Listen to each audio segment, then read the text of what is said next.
خیلی خاص بود برای اینکه اساساً من تصور نمی‌کردم به این زودی مجبور شم از ایران خارج شم. بهش فکر کرده بودم، حدس می‌زدم که زندگی به یه نقطه‌ای رسیده که دیگه نمیتونم با این سیستم مدارا هیچ جوری امکان نداره و حتما اونا منو زندانی میکنن دوباره.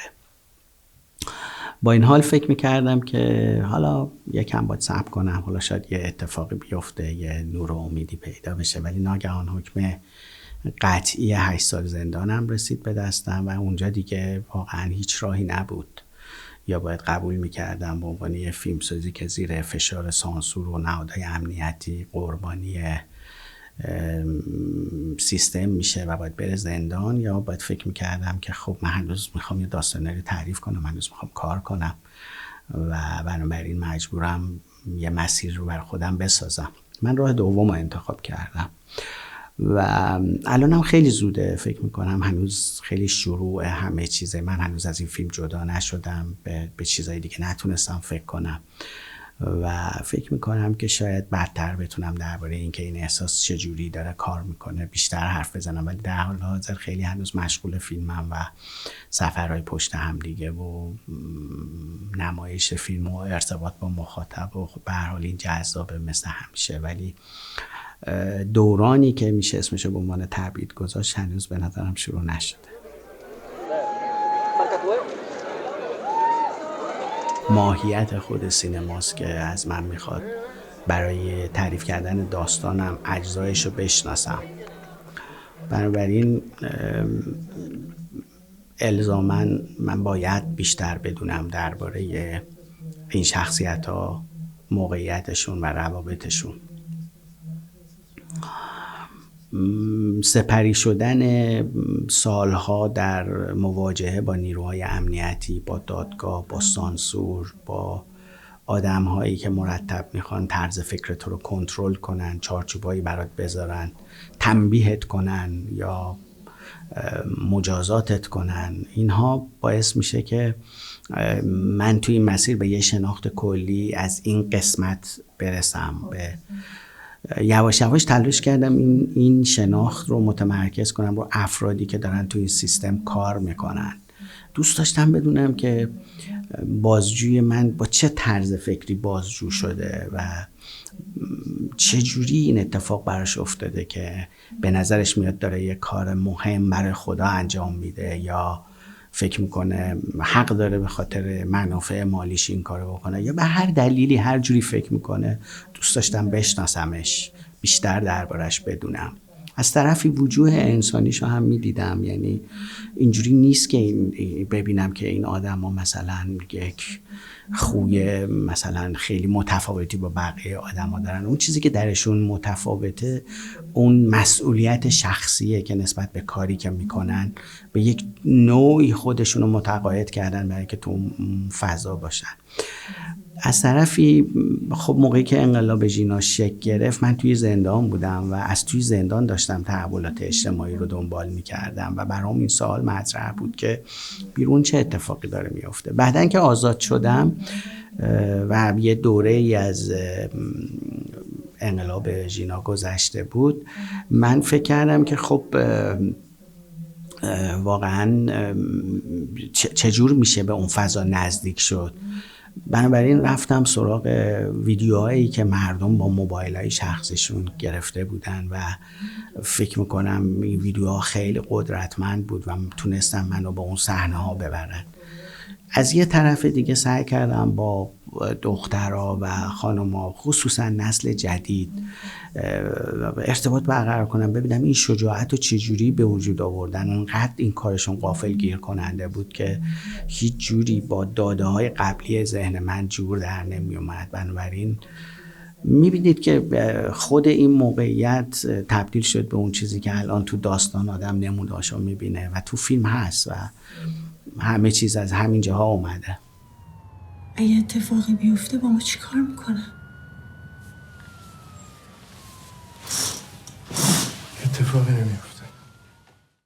فکر میکنم عملیات حضور این مستندا در آغاز محدودیت بود.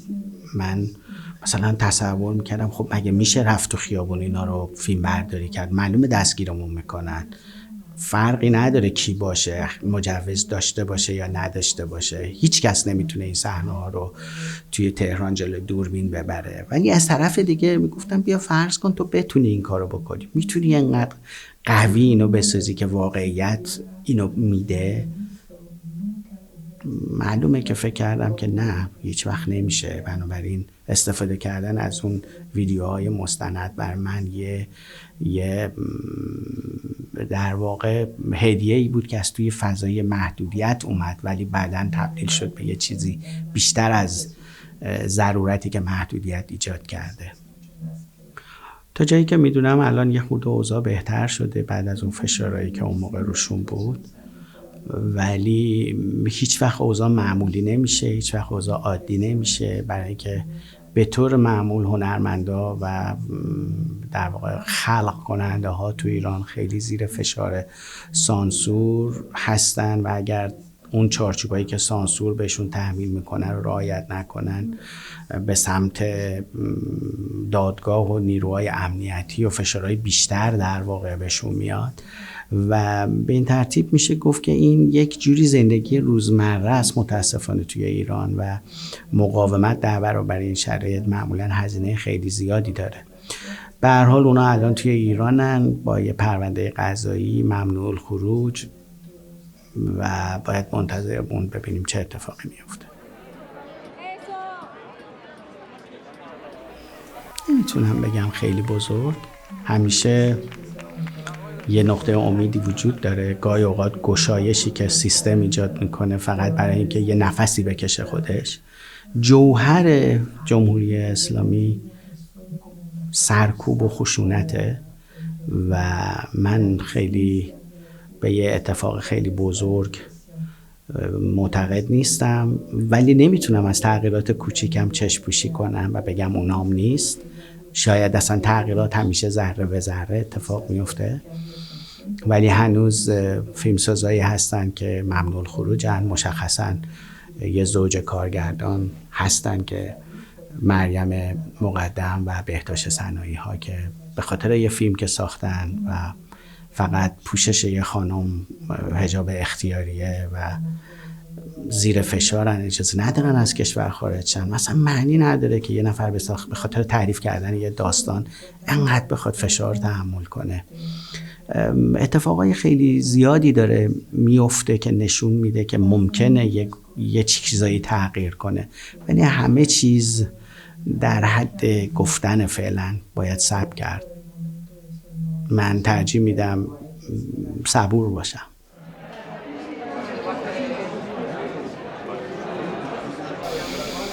حتی از گذشته، حتی این یه انتخاب بوده.